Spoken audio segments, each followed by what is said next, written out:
feel that everything is going wrong with me. Like I haven't done anything, even it's profession, personal life. And I think this kind of mindset would really help someone go forward in their life and face any situation. So I really like to kind of touch upon this right now and request you if you could share with us that how did you go through that self-reflection journey, which is very important. Yeah, absolutely, and it's a great question, and I hope this will help others, because I agree with you that I know a lot of people that run into the same boat, which is why I mentioned it today on your program. So for me, if I go back to that point in time when I had quit university, being the young person, right around roughly the same age that you're talking about, I, Ishani, went back and I just stared at my wall, saying, "What in the world did I just do? What is wrong with me? Why did I waste my parents' money to go to school for 10 days, etc." Well, I got a book. I don't remember what the book was, but we'll talk about books later in our conversation. But I remember reading in a book something about handling adversity, because I got out into the real world at the time, and I found out that, well, this isn't everything that I thought that it would be. So anyway, what I read in this book and what I realized was that my core problem was inside of myself, where I had something called, I read something called adversity quotient, AQ. And a lot of people have never heard of this. They've heard of IQ and EQ, but they haven't heard of AQ.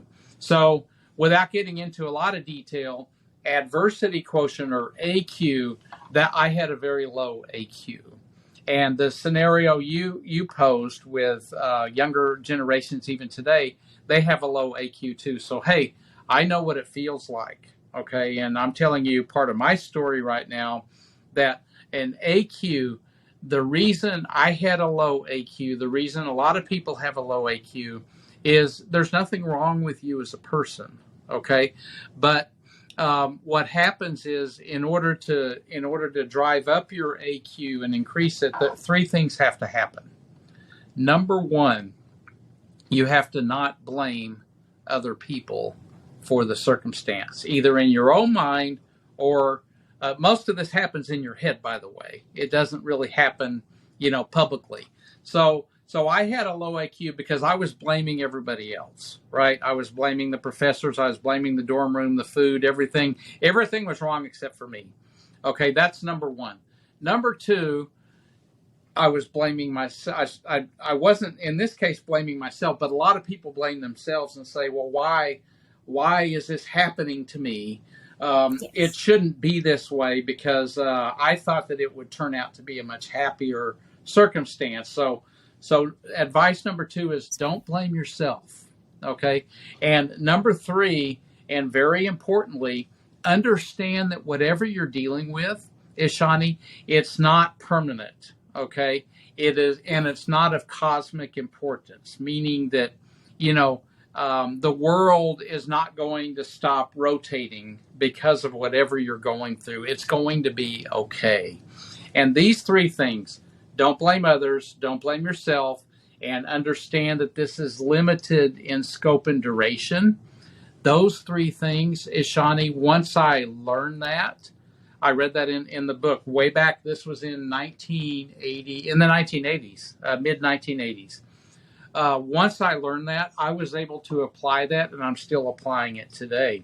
I applied that to leading thousands and tens of thousands of people, that when you go through a crisis or you go through a rough period, whether you're young or you're old, it doesn't matter the generation, work on your AQ. And this is how you do it. These three things. Don't play the blame game, and understand that things are limited in scope and duration. I feel so privileged and honored that we are able to, learn such important and meaningful things about life at this point in time through you. Yeah. You're sharing your knowledge, your experience with us, and this is immensely, immensely precious for me, and I'm sure for our listeners as well. So firstly, I'm grateful to you and for Thank putting you. it out there so in such a easy, clear, understanding manner. It was really, I don't know, it was very interesting for me to understand. The moment you think that it is temporary, it won't last forever. Right. And that, blaming yourself or someone else will never solve the problem, Exactly. because you're still in the thinking mode. You haven't taken any action, which is